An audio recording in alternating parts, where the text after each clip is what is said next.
Uh, I finally got you trained on the last day of our Monday morning. Yep. Awesome. Well, at least it's not snowing, so I'm glad it's a Monday and not Tuesday mornings.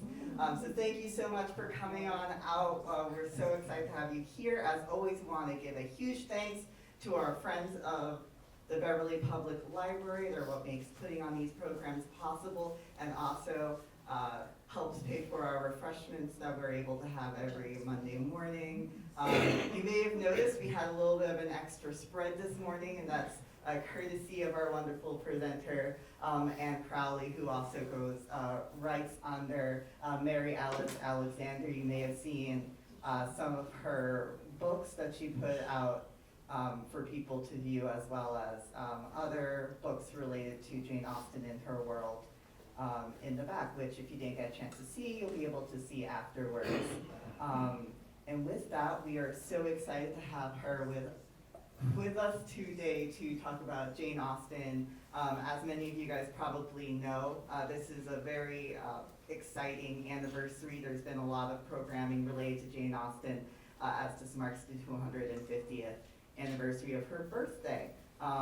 So as a library, we're really excited to get to dive in deeper with a super interesting and important author. So with that, I think we are ready to hear. And you all set? Excellent. All right, thank you. I guess I need this stuff. Good morning.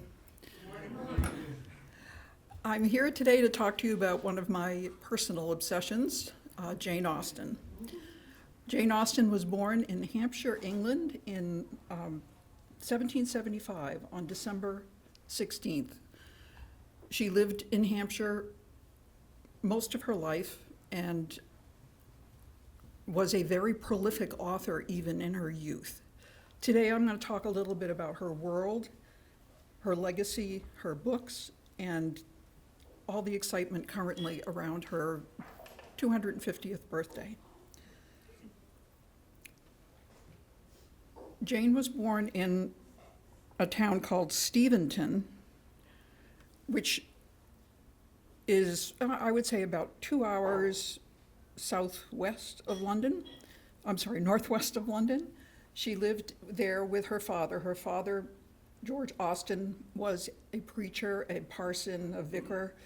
He had many children. He also operated a school in his home where he would have students come in to be tutored to prepare for university.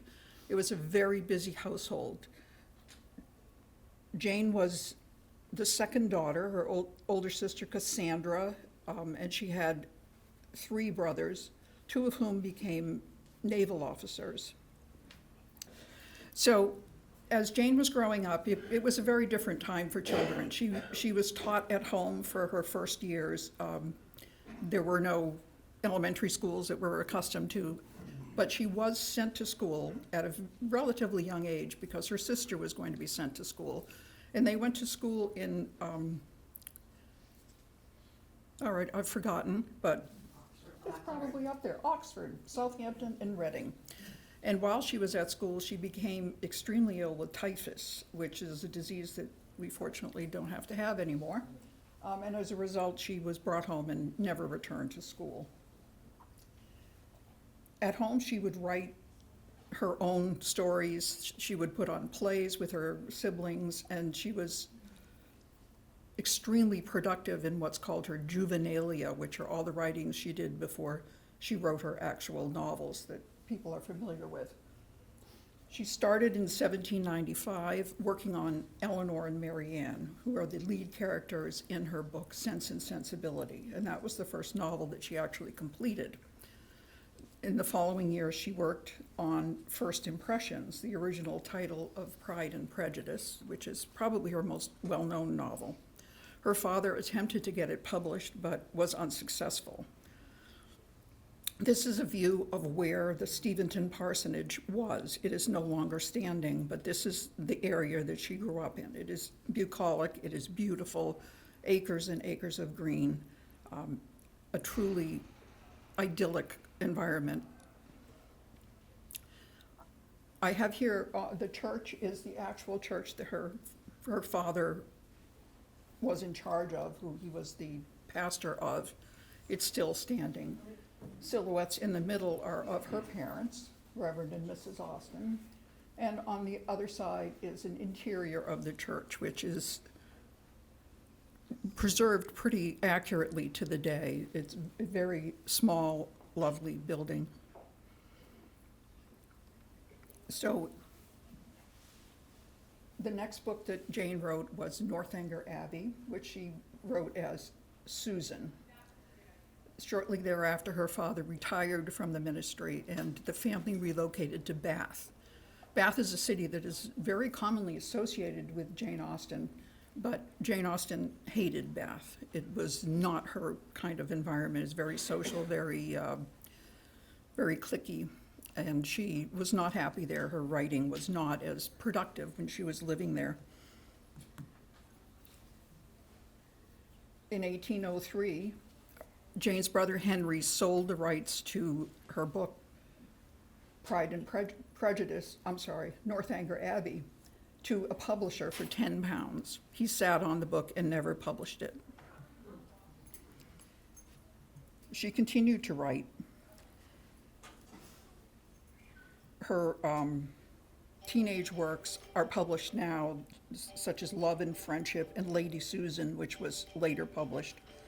They're very funny if you can get over the archaic language. They are very insightful and filled with observations about people that ring true today.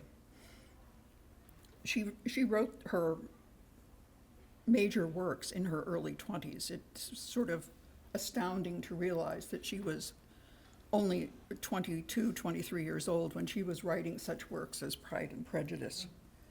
But unfortunately, she did not get published at that stage of her life. It was a very literary household. Her father had many books. As I said, they put on plays, and she was encouraged to write. She was encouraged to be educated, which was not the norm for young ladies of her day. After the family moved to Bath, her father passed away. At that point, she experienced the poverty that you can see reflected in some of her works. If you're familiar with Emma, there's a character, Mrs. Bates, who lives with her mother in genteel poverty. She's dependent on the local community for even sustenance. It's noted that Emma gave her a ham, and that was a major thing for the family because they had nothing. They were left impoverished. If a gentleman had a number of sons and he had property, that property would go to his eldest son, who was then supposed to look after his siblings. But in many cases, if you're familiar with Sense and Sensibility, when the father died, his son agreed to his father that he would support his sisters, and by the end of the discussion, he basically left them in poverty as well. So this was a very difficult time for Jane, and she was living with her elderly mother, who was either a hypochondriac or very sick, one can not really tell, but who had many challenges, and it was a very difficult time. She did not write a great deal during that period of time. Because she was impoverished, her brother invited her to live with him and his wife, her brother Frank, who had retired from the Navy, in Southampton. She lived there briefly. There isn't a lot of productivity during that period. However, in 1809, her other brother, I should have put this in. These are some images of Bath. I traveled to Bath for the Jane Austen Festival in 2018 or 19, I can't remember. I have a picture of a doorway. That is actually a building that Jane Austen lived in when she was in Bath. The image of the ballroom is the assembly room in Bath, which she actually attended balls at. This is the crescent, this building on the corner. It is literally a crescent. It's enormous, all townhouses. It was the really cool place to live if you were a Bath person. Mary Queen of Scots, and of course there I am in my finery attending the ball. Oh, look, it says right there, I was there in 2019. I have no memory. So when she moved to Chawton, her brother had inherited a mansion, actually two mansions, Gorsham and Chawton, and he had basically a village associated with his mansion, and he gave this small cottage, this brick building, to Jane and her mother and siblings to live in, and she lived there for most of the rest of her life. And this was a very productive period. She was secure. She was living in an environment that was conducive to her having a very broad literary experience. And as a writer, I can look at this image here beside the grandfather clock of this tiny little table with a quill and a bottle of ink, and that is where she wrote most of her work, in that situation. She did not have a word processor. She did not have a typewriter. She was writing with ink and quill throughout the day, attending to household tasks, gathering her writing materials, and then if people would come to call, she would scurry away and put them aside, because it wasn't really appropriate for a lady to be writing. So she produced all of her novels there, and I was looking this morning at something that I found fascinating. When she was editing her work to revise, she couldn't cut and paste. She couldn't white out. She would take tiny scissors and slips of paper and write her revisions and then pin them to the manuscript in place. And there's actually an existent manuscript acquired by the Bodleian in Oxford in 1811. I mean, from I believe 1811, where you can see that she has made revisions and pinned them in, so that when she went back and hand wrote the entire manuscript again for a clean copy, that she would have her revisions available. I'm absolutely astounded that anyone could manage that. This is a series of images from the big house, the house in Chawton. As I said, her brother Edward had been sort of adopted. They didn't really have formal adoption at the time, but he was taken in by the Knight family to be their heir because they had no children. And as a result, he inherited everything that the Knight family had. And this large brick building is the house, and these are just some images of the grounds surrounding it, which are phenomenally beautiful. I keep meaning to do research on these rhododendron bushes, which you can see this rhododendron thing here, because the climate is so perfect for rhododendrons. They grow into these enormous hedges, and they're really quite striking.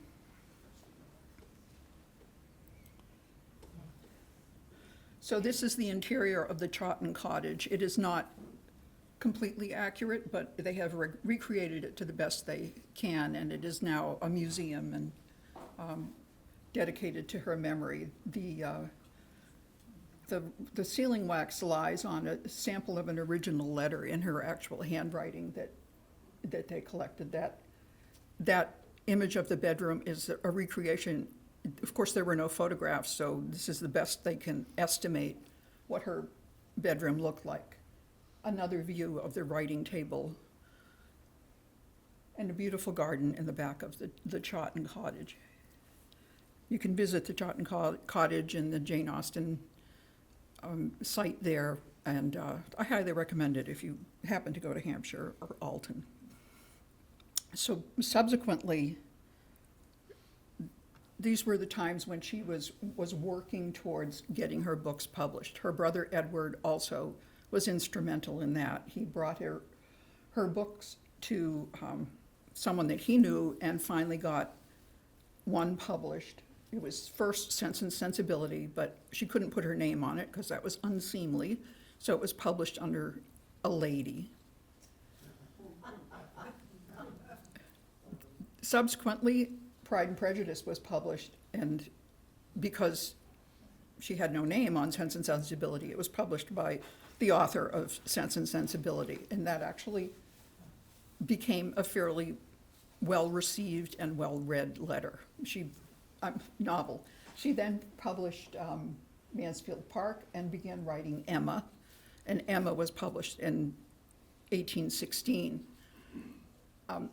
Jane was very politically conscious, very erudite, well-educated, and she was not a fan of the Prince Regent.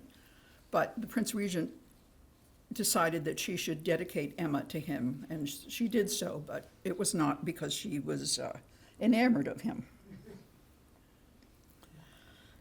These are some images of her novels. The Pride and Prejudice one is a first edition. It's interesting, at the time when a novel was published, they wouldn't bind, 300-400 pages. They would bind it in separate volumes. And until fairly late, the paper would not even be cut. The paper would be folded in quarters, and you'd have to use a knife to cut the pages to go to the next page. There are various selections there of books still existent, and they go for incredible prices now. So after she succeeded in publishing her first novels, her brother Henry bought back the unpublished manuscript that was sold for $10 at the beginning, and she was able to publish that. Her next novel was Persuasion, which I consider to be one of her best. It is set in Bath, mostly. It is a very mature novel, and it has some of the most romantic writing in English literature. She became ill in the era of 1815 to 1816. She started her final novel, Sanditon, which she did not complete. She wrote 12 chapters. There are a number of completions of it done by various authors, but her own work just stopped because she had a serious illness. In April, she was confined to bed. She was extremely ill. There is speculation that she had Graves' disease, but of course, we don't know just based on her symptoms. But she was desperately ill, still living with her mother and sister in Chawton, unable to really progress in her work or in her health.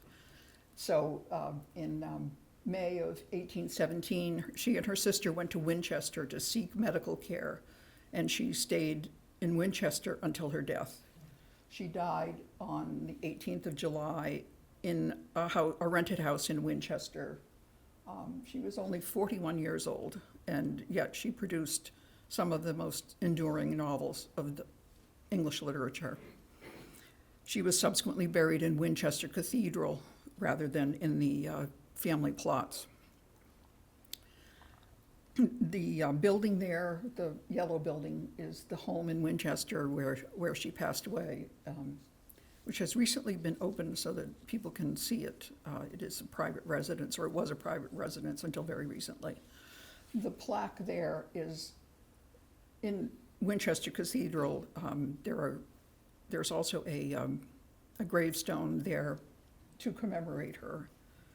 It becomes sort of a place where people make pilgrimages if they're Jane people. So after her death, her books never stopped being published. They were extremely well regarded. They were very popular. She captured a view of writing a novel that had never really been done before.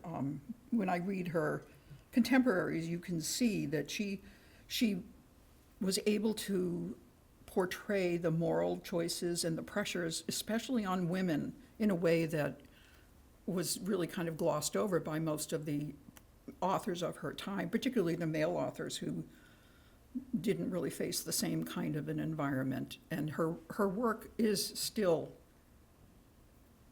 pretty much relevant to our current days. So subsequently, there have been waves of regeneration of her popularity. Charles Dickens is notable for having said that he detested Jane Austen. I wonder if that was a little envy, perhaps, because she was still published when he was living in the poorhouse. By the early 20th century, there was a resurgence of interest. And one of the first resurgences was in the 1940s. Someone wrote a continuation of Pride and Prejudice. And that I consider to be the beginning of Jane Austen fan fiction, which is an incredibly thriving area now. One thing that did bring great popularity to her work were the films and the television productions that were made. In 1995, the BBC did a 6-part adaptation, which you can still see on Amazon Prime and a couple of other places. And it was uniquely faithful, I would say, to the dialogue and the plot and the importance of the events in the actual novel. It didn't go very far afield, except in the lake scene. I don't know if you're familiar with that, but this was a famous scene in which Colin Firth leapt into the lake. That's the actual lake on the premises. However, he never actually leapt into the lake. It was a stuntman because the lake was quite polluted. But Colin Firth has said that he could go to Mars and come back and they would still say, Mr. Darcy went to Mars. This is an image of Laycock Village. This is a village that is, I would say, I don't know, I took the bus, so I'm not sure, maybe an hour away from Bath. And this is a preserved village. You can still see this if you're sharp-eyed, you can see this in any number of historical films or television productions. They have not put in the gas pumps and the wires and all those things that show that it's contemporary. But these buildings are intact and truly beautiful. It's a delightful village to walk through. There are churches that you can recognize from various productions, and it's definitely worth looking at. This is the 2005 Pride and Prejudice production, which is the Keira Knightley and Matthew McFadden version, and they filmed at a number of locations, some of which I visited. These are images of Chatsworth House, which is the seat of the Duke and Duchess of Devonshire. This is a phenomenal building of enormous proportion, acres and acres of lands, and more paintings than you can see in a museum. An absolutely gorgeous building. And I have a little video that may or may not work.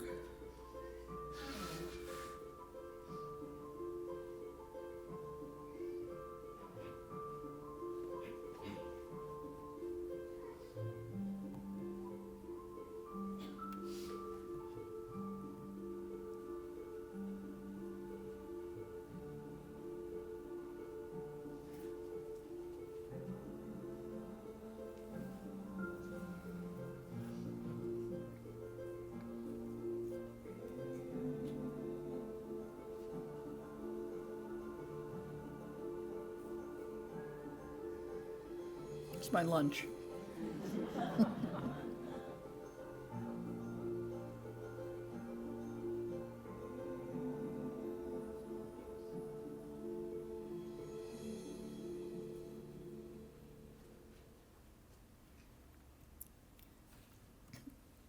So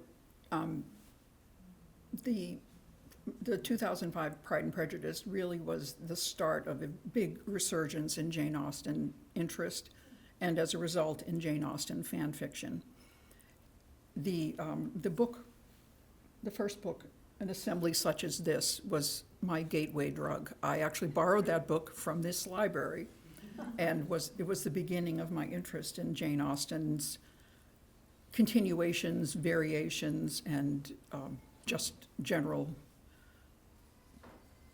expansion, I guess. In the center is the book Longbourn, which was a very successful commercial publication by Joe Baker, which it takes the view of Pride and Prejudice from the perspective of the servants. And it has the events, but from an entirely different point of view. And I've also included Bridgerton, which I ascribe some of its popularity to its similarity to the era, although don't get me started on the inaccuracy of the costuming. But it's the same era, it's the same kind of an interest area, and it has, I think, contributed to the expansion of the Jane Austen fan fiction. So I have also become obsessed with Jane Austen. I have written now 9 novels, all of which are continuations or retellings of Pride and Prejudice. And I am one of a legion of authors who write that almost exclusively. I think what's interesting is why people continue to be fascinated with it. And we have an annual conference of Jane Austen fan fiction authors, which for some reason was held this year in Las Vegas. And there was much discussion about why is this phenomenon in existence? What is it? There is an emotional continuity in her works that is very realistic to even modern sensibility. There is a depth of character which you don't always see. If you're familiar with Pride and Prejudice, Mr. Darcy really has a phenomenal character arc from being a basically stuck-up, proud, very unpleasant gentleman to being a delight at the end of it. And I think that's very appealing to people, and it continues to have resonance in the modern day. The emotional truths of Jane Austen remain universal, and I believe that's why she continues to be read and she continues to be relevant. And those are just a list of the books that I currently have out. So that is my presentation. I'd be happy to take any questions if anyone has any. Yes? Great covers on your books. How does that happen? What? Canva. I obsessively look through public domain artwork, and I find paintings that sometimes I find them before I write the story, and then I'm just like, this is like the mood, or this is the, like for instance in the Out of His Wits, that's supposed to be Mr. Darcy, and I actually had a contest among my readers, like, who looks most like Mr. Darcy to you? And he won just a hair ahead of the gentleman on a worthless rake. So, and then I just put the words on him. Anyone else have a question? Yes? As far as her personal life was concerned, she, after seeing in her books so much talk about birth order and about women having, having to find a husband, and so what was this, I guess your sister was also never married, and so what was the situation with the two of them? Did she ever have any matches made for her, or any interest in? Her sister Cassandra was engaged to a gentleman who was, I believe he was a physician or an apothecary, and he went on a voyage to the Indies to get some money so that they could get married, and then he died on the voyage. So she never married, and I think that hit both of them extremely hard. There is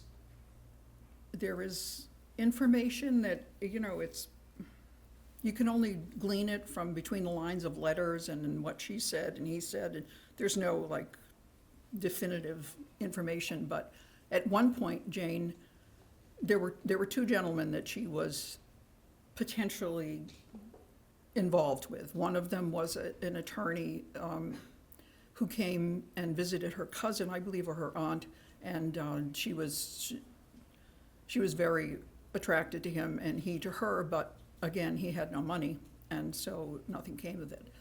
At a later point, she received a proposal of marriage from a Mr. Biggs, who was the sibling of one of her friends, and it's very interesting. No one really knows what happened, but the next day she took back her acceptance, and she never married.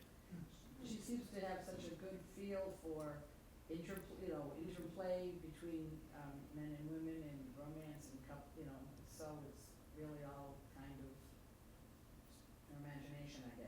And observation. observation. I mean, she had a number of siblings who married in various appropriate and inappropriate ways. She had, you know, a community. People lived very differently, and I think people were more in one another's business to some degree. So I think there was some observation there. But as far as her own grand romance, I think I agree it was all in her imagination. Yes. From what perspective is Clever Lass? So Elizabeth is the clever lass. So that one, that was actually the first one that I wrote. Don't read it. It needs to be edited. Okay, follow-up question. My daughter is a total Jane Austen fan, so which of your books do you think would be a good Christmas gift for her? That's a whole lot. It really, I assume she's younger? Yeah, she's like 31. Okay. So I gotta say, The Mercy of Chance is the one that has been probably the most popular of what I've written.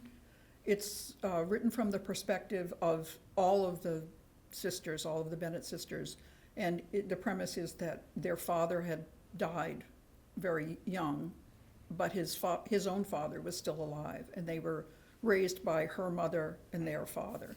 And my interest in writing that was, what if they didn't have a silly mother, which Mrs. Bennett was? What if they didn't have a father who was basically checked out as Mr. Bennett was? And what if they defied conventions? So they all have their own little story of, you know, going against the grain of society. It's probably the most appealing to contemporary sensibility. Yes, Cassandra burned her letters, correct? yes. Do you have any thoughts as to why she did that, or is there a general consensus as to why? Yeah, I think there are various arguments. Some of her letters that survive were pretty, not exactly spicy, but she had an attitude. I think some of it was Cassandra wanting to preserve privacy. Some of it was wanting to preserve any legacy that she might have and not have it conflicted by some of her more potent observations of the people surrounding her. But yeah, great tragedy. There are still, I mean, you can still find a full volume of her letters, but one wonders what's missing. Anything else? Yes. I wonder if you can speak to, since it wasn't a norm for a woman, or maybe even really acceptable for a woman to be writing novels, how she, like, I mean, it's not like today, like, oh, I want to be a writer. How was she, like, in her circle, were they supporting her? Was she thinking she wanted to get things published for the money, or like what would have driven her to, you know, become a published author? Do we know anything about, like, was that an inner desire for her? Well, when you look at the juvenilia and the prolific production she did in her teens and early adulthood, I think she just was driven to create. She was a creative person, and that was the outlet that she took. But I also think that, yeah, money was an issue. She never had enough. It was always, you know, putting it together, trying to make her way. So, although she made, I don't know, I saw once something like 600 pounds in her entire existence or something, a very small amount, which is equivalent, you know, maybe $30,000 or something over the course of her life. But that would have made a difference for her, given that her father was no longer alive. She was not married. Anything else? Yes. I have a nephew, and he went to college in England for a while, and my father comes from England, and he's very interested in the peerage, and we talk about it. And it's, in some ways, it's very difficult to understand, you know, how the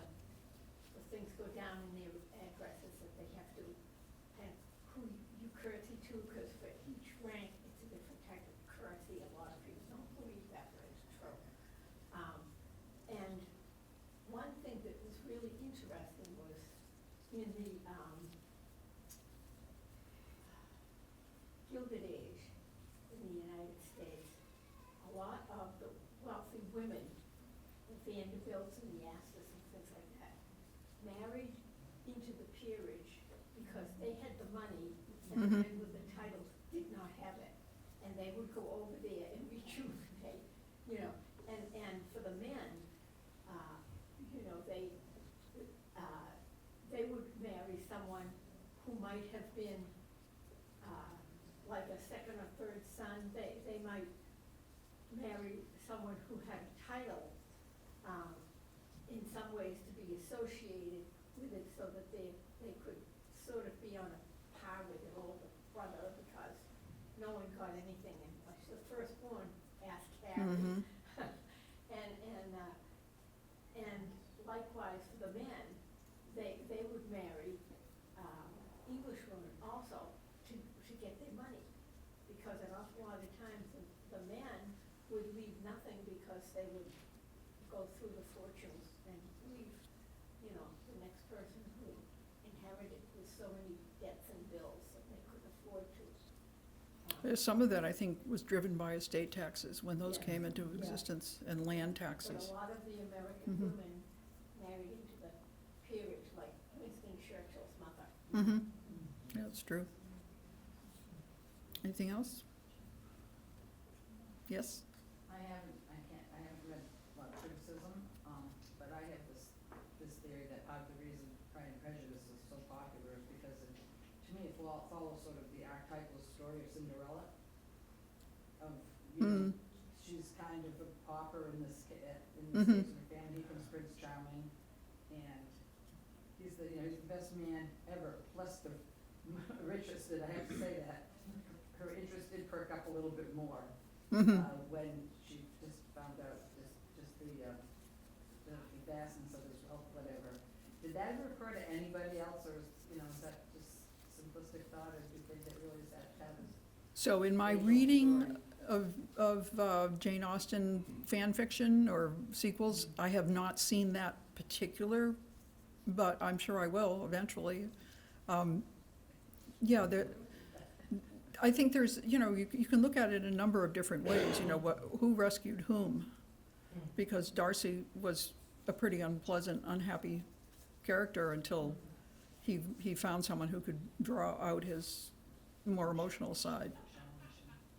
Yeah, so it's interesting. I think there are a lot of different approaches. There's a Beauty and the Beast. I mean, there's Pride and Prejudice and vampires. So you can turn it any way you like. Does anyone else have a question? Well, thank you very much. We have tea and cookies.